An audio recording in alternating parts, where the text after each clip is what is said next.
आज की वीडियो में हम बात करेंगे भाव बल के बारे में।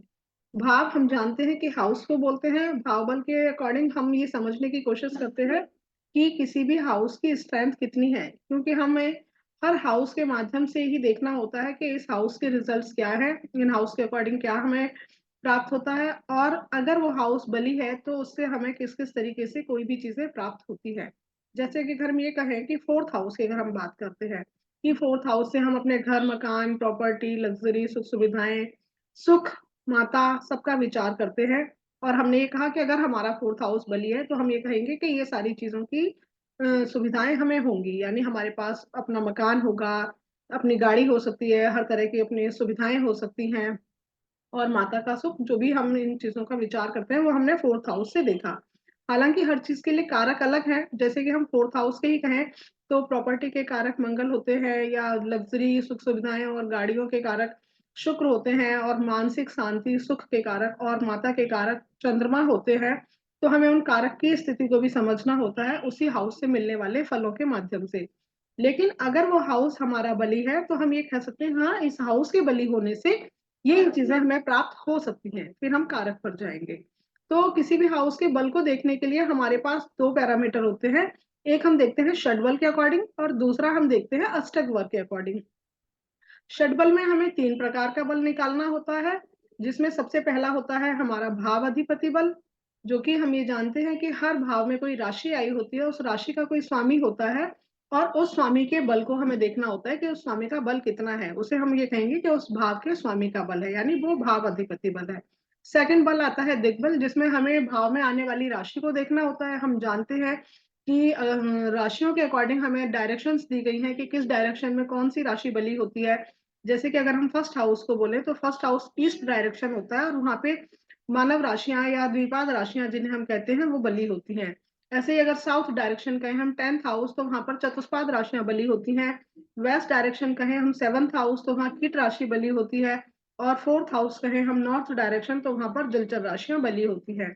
और ये राशियाँ अपने भाव से जितनी दूर जाएँगी, उस हिसाब से उनके बल में कमी होती जाएगी और उससे 7th हाउस में जस्ट 180 डिग्री के सामने वहाँ पर उनका बल पूरी तरह से निर्बली हो जाता है। तो किसी भी हाउस में आने वाली राशि ये बताती है कि यहाँ पर कितना बल इस राशि को मिलेगा, तो वही बल उस हाउस का बल भी काउंट होता है।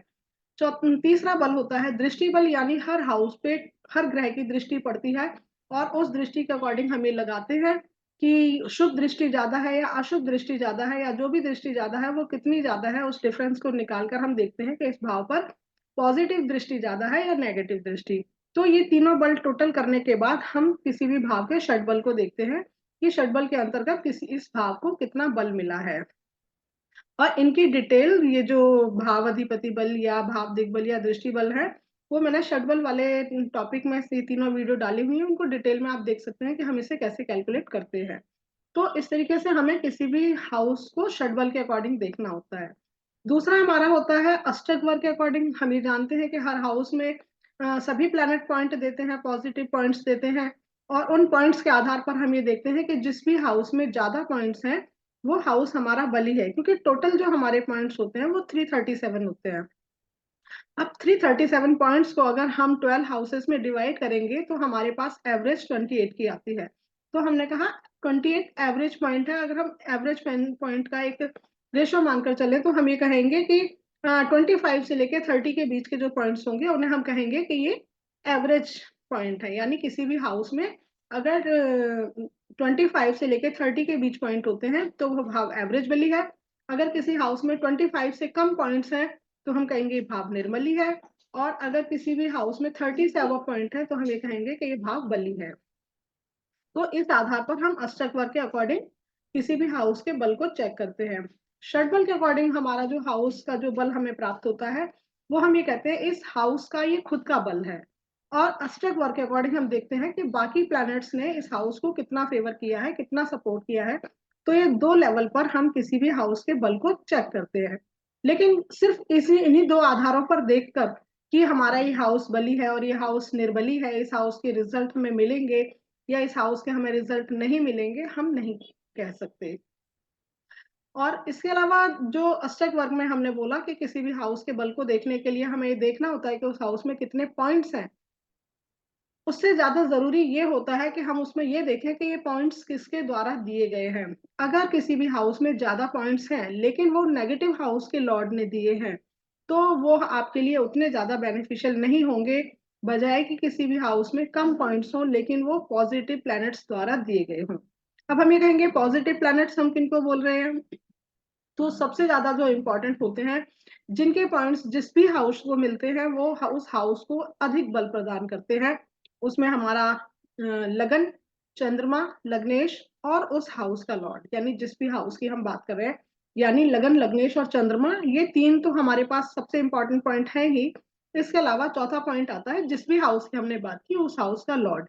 अगर इन 4 पॉइंट्स में से ज़्यादा जो प्लैनेट हैं उन्होंने पॉइंट दिए हैं, तो हम उस हाउस को ज्यादा बली मानकर चलेंगे, बजाय कि 6 8 12 के स्वामियों द्वारा मिले हुए पॉइंट्स के माध्यम से अगर किसी हाउस में पॉइंट्स ज्यादा होते हैं तो हम उनको माने। इसके बाद हमें ये देखना होता है कि जब भी हम किसी हाउस को देखते हैं, तो हमें सिर्फ इस लेवल पर नहीं देखना है कि हमने अपना लगन कुंडली के अकॉर्डिंग देख लिया कि ये हमारा हाउस बली है, ये हमारा हाउस निर्बली है, इस हाउस के हमें रिजल्ट्स मिलेंगे, इस हाउस के रिजल्ट्स हमें नहीं मिलेंगे। तो इन चीजों को हमें किस तरीके से देखना है, चलिए मैं चार्ट के माध्यम से थोड़ा सा क्लियर करती हूँ, स्क्रीन शेयर करती हूँ।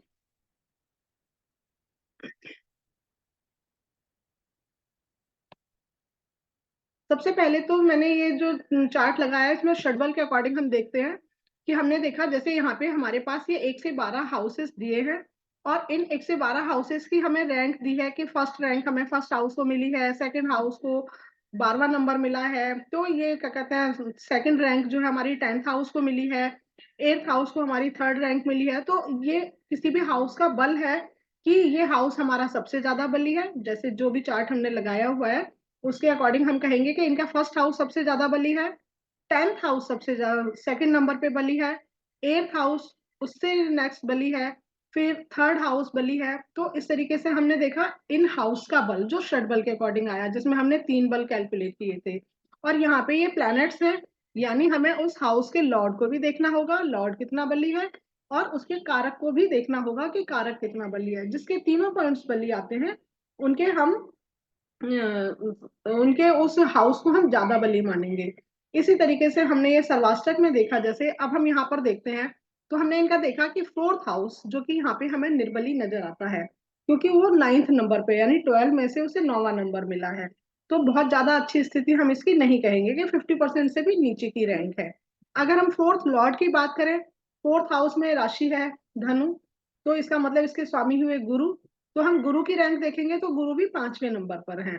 तो कहने का मतलब 7 प्लैनेट्स में से अगर 5वें नंबर पे आते हो, तो हम ये कहेंगे कि ये गुरु भी बहुत ज्यादा बली नहीं है। तो हमने कहा हाउस और लॉर्ड दोनों की स्थिति कोई बहुत ज्यादा हमें अच्छी नजर नहीं आ रही है। ये हमने षटबल के अकॉर्डिंग देखा।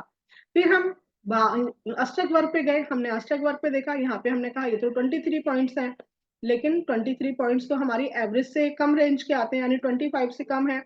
तो हमने कहा ये हाउस पॉइंट्स के अकॉर्डिंग ही निर्बली है।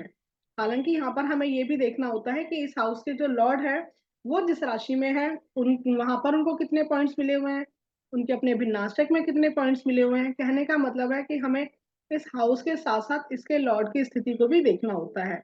लेकिन अब जैसे हमने ये कहा कि इनका ये फोर्थ हाउस बहुत वीक है, 23 पॉइंट्स हैं, तो सबसे पहले तो हम यहाँ अष्टक वर्ग के अकॉर्डिंग ही देखेंगे कि ये जो 23 पॉइंट्स है ये किसने दिए हैं।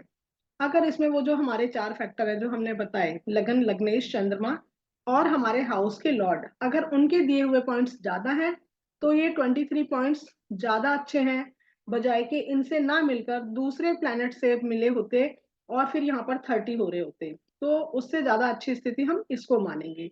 तो हमें ये भी जरूर चेक करनी है। अब जैसे हम यहाँ पर देखें धनु राशि में, तो हम यहाँ धनु राशि में आते हैं कि किस किस प्लैनेट ने कितने पॉइंट दिए हैं।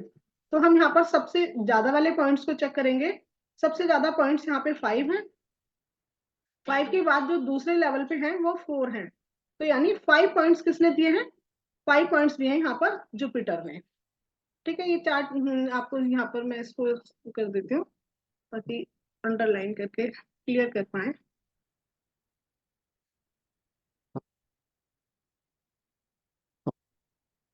ये देखिए, ये जैसे यहाँ पे धनु राशि है, तो धनु राशि के नीचे हमने देखा 5 पॉइंट्स इनको सबसे ज्यादा पॉइंट्स मिले हुए हैं, जो कि जुपिटर द्वारा दिए हुए हैं, यानी इस हाउस के लॉर्ड ने सबसे ज्यादा पॉइंट दिए हैं। सेकंड नंबर पे मून ने पॉइंट दिए हैं, 4 पॉइंट्स है। असेंडेंट की हमने बात की, असेंडेंट ने पॉइंट दिए हैं 5 पॉइंट्स, यानी लग्नेश ने। और लग्नेश कौन है इनके? मरकरी। मरकरी ने कितने पॉइंट दिए हैं? मरकरी ने भी यहाँ पे 4 पॉइंट्स दिए हैं। तो कहने का मतलब है जो ज्यादा पॉइंट्स वाला रेशियो है वो हमारा लगन, लग्नेश, चंद्रमा और हाउस लॉर्ड का है। तो हम ये कहेंगे यहाँ पर 23 पॉइंट होने के बावजूद ये हाउस बली है, बजाय के यहाँ पे 30 पॉइंट्स होते और इन फैक्टर्स द्वारा ना दिए होते, बाकी जो नेगेटिव लॉर्ड्स हैं यहाँ के उनके द्वारा दिए होते। तो यहाँ पर हमने कहा कि फोर्थ हाउस उतना भी खराब नहीं है, बाकी अच्छे प्लैनेट्स की सपोर्ट उन्हें मिली हुई है। लेकिन जब भी हमें किसी भी हाउस की स्ट्रेंथ को देखना होता है तो हम सिर्फ लगन के लेवल पर नहीं देखते हैं, हम उसे चंद्र कुंडली के अकॉर्डिंग, लग्नेश के अकॉर्डिंग भी देखेंगे। यानी हमें ये देखना है कि जो भी चीजें हमें मिली हैं क्या हम उनका भोग कर पाएंगे, और क्या उन चीजों को इस्तेमाल करने से हमें सुख मिलता है, हम चाहते हैं वो चीजें हमारे पास हो। तो ये सब चीजें देखने के लिए हमें किसी भी हाउस को जब देखना होता है तो हमें लगन, लग्नेश और चंद्रमा, इन 3 फैक्टर पर तो उसे देखना ही होगा। उसके अलावा अगर इन 3 फैक्टर पे भी हमारी स्थिति खराब आती है तो हम चौथे फैक्टर पे देख सकते हैं कि जो हमारी काल पुरुष की कुंडली है उसके अकॉर्डिंग। ठीक है, तो पहले हम इसी चार्ट को देखते हैं जिस चार्ट पर हम बात कर रहे थे। ये हमारा चार्ट है जिसपे हमने अभी पीछे बात की। तो यहाँ पर हमने ये देखा कि अगर क्योंकि क्योंकि इनके चार्ट में कन्या लगन है और कन्या लगन में मरकरी भी वही प्लेस है और मून भी वही प्लेस है, तो हम ये कहेंगे कि लगन से भी हमारा फोर्थ हाउस यही आएगा, लगने से भी हमारा फोर्थ हाउस यही आएगा और मून से भी हमारा फोर्थ हाउस यही आएगा। तो कहने का मतलब है अगर तीनों फैक्टर पे हमारा फोर्थ हाउस यही आ रहा है तो अगर ये हाउस पीड़ित है तो हम ये कहेंगे इस हाउस के रिजल्ट हमें नहीं मिलेंगे। अगर ये पीड़ित नहीं है तो हम ये कहेंगे हाँ, ये अगर पीड़ित नहीं है तो हमें कहेंगे इसके हमें पॉजिटिव रिजल्ट्स मिलेंगे, भले ही हमने षडबल में इसे वीक देखा था और अष्टक वर्ग के अकॉर्डिंग भी ये बहुत बली स्थिति में नहीं था, पर ये स्थिति पॉजिटिव थी इसकी कि इसको जो पॉइंट्स मिले हुए थे वो सारे पॉजिटिव फैक्टर्स द्वारा दिए हुए थे। अब हमने देखा मार्स को देखें, मार्स की 5वीं दृष्टि नहीं होती तो मार्स की दृष्टि इस पर नहीं है, सैटर्न की भी चौथी दृष्टि यहाँ नहीं होती क्योंकि सैटर्न भी यहाँ पर है, तो चौथी दृष्टि से नहीं देखते, तो सैटर्न की दृष्टि भी नहीं है। और राहु को अगर हम बोले तो राहु की दृष्टि भी यहाँ नहीं है, यानी किसी भी मैलिफिक प्लैनेट की दृष्टि यहाँ पर नहीं है। तो हम ये कहेंगे इनका फोर्थ हाउस किसी भी एंगल से पीड़ित नहीं है, न लगन के द्वारा, न लग्नेश के द्वारा और ना ही मून के द्वारा। तो ऐसी कंडीशन में हमने कहा कि इन्हें फोर्थ हाउस के रिजल्ट अच्छी मात्रा में प्राप्त होंगे। षटबल के अकॉर्डिंग भले ही हाउस हमें वीक नजर आ रहा था, लेकिन अष्टक वर्ग के अकॉर्डिंग इन्हें पॉजिटिव फैक्टर्स द्वारा पॉइंट मिले थे। और साथ ही अगर हम अलग अलग पॉइंट्स के अकॉर्डिंग इस हाउस को चेक करते हैं तो भी इसकी स्थिति अच्छी है। जैसे अगर हम इस 7 वाले चार्ट की बात करें तो यहाँ पर अगर हमें देखना है फोर्थ हाउस का रिजल्ट कि इनको कितना सुख मिलेगा, हर तरह का जो भी घर मकान कहें या मानसिक शांति कहें, जो भी सुख है, सुख जिन्हें हम बोलते हैं, उनकी हम स्थिति की बात करें तो हम कैसे देखेंगे कि इनको कितना सुख मिलने वाला है। मान लीजिए हमने षडबल के अकॉर्डिंग चेक कर लिया या अष्टक वर्ग के अकॉर्डिंग चेक कर लिया, लेकिन यहाँ पर हमें देखना है, हमने देखा लगन से फोर्थ हाउस हमारा ये बनेगा। अगर हम मून से बात करेंगे तो मून मून यहाँ पर है, मून से फोर्थ हाउस ये बनेगा। मैं इसको कलर चेंज करके टिक कर देती हूँ ताकि पहचान में रहे। लगन से हमारा फोर्थ हाउस ये है, मून से फोर्थ हाउस ये है और लग्नेश मरकरी यहाँ पर है, तो यहाँ से फोर्थ हाउस हमारा ये है। यानी ये 3 घर हमने देखे जो कि जिन पे हमें देखना है कि इनकी स्थिति कैसी है। तो इन तीनों स्थितियों को हमें षटबल में भी चेक करना है, अष्टक वर्ग में भी चेक करना है और यहाँ पर भी चेक करना है क्या ग्रहों की दृष्टियों द्वारा यहाँ पर कितनी पीड़ा है। तो हमने देखा सबसे पहले हमने लगन से फोर्थ हाउस को देखा जिस पर शनि की दृष्टि है। शनि कौन है इस कुंडली में? शनि इस कुंडली में अष्टमेश है। तो जब कोई भी प्लेनेट जो कि क्रूर प्लेनेट है नेचुरल तौर पर, अगर वो लॉर्डशिप भी नेगेटिव हाउस की लेता है तो हम उसे 100% नेगेटिव प्लेनेट मानते हैं। अब हम ये कहेंगे कि यहाँ नेगेटिव हाउस की लॉर्डशिप के साथ साथ एक पॉजिटिव हाउस की भी लॉर्डशिप है, वो 9th लॉर्ड भी है। तो हम कहेंगे वो पॉजिटिव प्लैनेट भी है, उनके अंदर पॉजिटिविटी भी है। तो जब कोई भी प्लैनेट दो हाउसेस की लॉर्डशिप लेता है जिसमें एक पॉजिटिव और एक नेगेटिव होता है, तो हमें उसकी युति देखनी होती है, उसका संबंध देखना होता है कैसे प्लैनेट के साथ है। अगर वो नेगेटिव प्लैनेट के साथ कनेक्शन में होगा तो हम कहेंगे वो नेगेटिव हाउस के रिजल्ट ज्यादा देगा। अगर वो पॉजिटिव प्लैनेट के कंजक्शन में होगा तो हम ये कहेंगे वो पॉजिटिव हाउस के रिजल्ट ज्यादा देगा। तो ऐसी कंडीशन में हमने ये देखा जब यहाँ पर वो नाइन्थ लॉर्ड भी है और एट्थ लॉर्ड भी।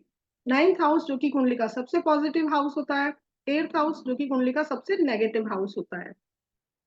तो हमें ये देखना होगा कि शनि की युति किस प्लेनेट के साथ है। तो हमने देखा शनि यहाँ पे मार्स के साथ प्लेस है। मार्स कौन है स्टार्ट में? मार्स है यहाँ पे सिक्स लॉर्ड और इलेवेंथ लॉर्ड। यानी मार्स के पास दोनों में से एक भी हाउस पॉजिटिव नहीं है, दोनों ही नेगेटिव हाउस हैं। त्रिषणाय भाव हम इन्हें बोलते हैं, 3 6 11, जिन्हें हम पापी भाव कहते हैं। यानी दो दो पापी भावों की लॉर्डशिप लिए हुए हैं और नेचर वाइज भी वो एक क्रूर ग्रह है, क्रूअल ग्रह है, यानी पापी ग्रह है। तो यानी मार्स को हमने यहाँ पे 100% पापी कहा। तो हमने कहा क्योंकि शनि एक पापी ग्रह के साथ बैठे हुए हैं, इसलिए वो अपने पापी हाउस के अकॉर्डिंग ज्यादा काम करेंगे बजाय कि वो पॉजिटिव हाउस के अकॉर्डिंग काम करें। तो यहाँ पे हम शनि को नाइन्थ लॉर्ड ना काउंट करके एट्थ लॉर्ड ज्यादा काउंट करेंगे और इनकी दृष्टि को हम पॉजिटिव नहीं नेगेटिव मानेंगे क्योंकि नेचर वाइज भी वो पापी ग्रह ही हैं। तो ऐसे में हमने देखा शनि यहाँ पे लगन से फोर्थ हाउस को दृष्टि देते हैं, लग्नेश से फोर्थ हाउस को सातवीं दृष्टि से देखते हैं, और चंद्रमा से जो फोर्थ हाउस है उसमें वो खुद प्लेस है। तो हमने यहाँ देखा कि तीनों फैक्टर पे उन्होंने इस फोर्थ हाउस को खराब किया। अगर हमने कहा कि चलो तीन तीन लेवल पे हमारा ये हाउस खराब हो गया, तो हम काल पुरुष की कुंडली के अकॉर्डिंग भी चेक कर लेते हैं। वहां पे भी हमने देखा कि वो कर्क राशि में प्लेस है, यानी काल पुरुष का भी ये चौथा घर है। यानी इन्होंने चारों लेवल पर इस फोर्थ हाउस को खराब कर दिया है। इसी के साथ इसके साथ साथ अगर हम ये देखें, क्योंकि यहाँ पे शनि और मार्स एक साथ बैठे हुए हैं, तो इन दोनों की युति है तो इनके प्रभाव दोनों के एक जैसे रहेंगे, और मार्स तो वैसे भी नेगेटिव ही प्लेनेट है। तो इनके लॉर्ड्स की भी अगर हम बात करें तो हमारे लगन से जो फोर्थ फोर्थ लॉर्ड है वो मरकरी है। मरकरी पर मार्स की दृष्टि है। यहाँ पर हमने कहा लॉर्ड भी पीड़ित हो गए। अगर हम मून से फोर्थ हाउस की बात करें तो यहाँ पे चंद्रमा है, इसके लॉर्ड जो है फोर्थ लॉर्ड जो है चंद्रमा होते हैं। तो हम ये कहेंगे कि शनि की दृष्टि चंद्रमा पर भी आएगी। ठीक है, 10वीं दृष्टि से वो मून को देखेंगे। तो इस तरीके से हमने कहा यहाँ इस लॉर्ड को भी उन्होंने पीड़ित किया। काल पुरुष की 4 नंबर की राशि है, उसके लॉर्ड को भी उन्होंने पीड़ित किया। और अगर हम यहाँ से मरकरी से जो फोर्थ हाउस है उसकी बात करें तो उसके लॉर्ड जो कि सैटर्न है वो भी यहाँ पर पीड़ित माने जाएंगे क्योंकि वो मार्स के साथ है। यानी कोई भी हाउस और कोई भी लॉर्ड किसी भी एंगल से नहीं बच रहा है। तो ऐसी कंडीशन में हम ये कहेंगे कि अगर ये हाउस मान लीजिए कि अष्टक वर्ग के अकॉर्डिंग हमें बली नजर आता या षड बल के अकॉर्डिंग हमें ये हाउस बली नजर आता, लेकिन इसकी ऐसी स्थिति है हर फैक्टर से ये हाउस हमारे पीड़ित नजर आते हैं, तो हम उस हाउस के रिजल्ट्स बिल्कुल नहीं मानेंगे। हम ये कहेंगे इन्हें जीवन में कभी सुख की प्राप्ति नहीं हुई होगी। और ये कंडीशन तब ज्यादा खराब हो जाती है जब ये पीड़ा देने वाला प्लैनेट एक ही हो, क्योंकि एक ही प्लैनेट जितने ज्यादा लेवल पर आपको आपके अलग अलग हाउसेस और लॉर्ड्स को पीड़ित करता है तो वहां पर पीड़ा ज्यादा होती है। जैसे मान लीजिए किसी हाउस को शनि पीड़ित कर रहे होते, किसी हाउस को सिर्फ मार्स पीड़ित कर रहे होते, या किसी को राहु पीड़ित, मतलब तीनों ग्रह मिलकर अगर पीड़ा दे रहे हैं, कोई कहीं कोई कहीं कोई कहीं, तो पीड़ा तो मानी जाएगी लेकिन उतनी ज्यादा नहीं जितनी ज्यादा इस कंडीशन में मानी जाएगी कि एक ही प्लैनेट चारों फैक्टर पे हाउसेस को और लॉर्ड्स को पीड़ित कर रहा है। तो जब भी हमें किसी हाउस के बल को देखना है, उसकी स्ट्रेंथ को देखना है, पहले हम षडबल और अष्टक वर्ग जरूर यूज करेंगे, लेकिन उसके बाद हमें उस चारों फैक्टर पे उस हाउस को देखकर भी समझना होगा कि कोई भी हाउस को हमें कैसे प्रिडिक्शन देनी है कि ये हाउस हमारा कितना बली है, इस हाउस के हमें कितने पॉजिटिव रिजल्ट्स मिलने वाले हैं।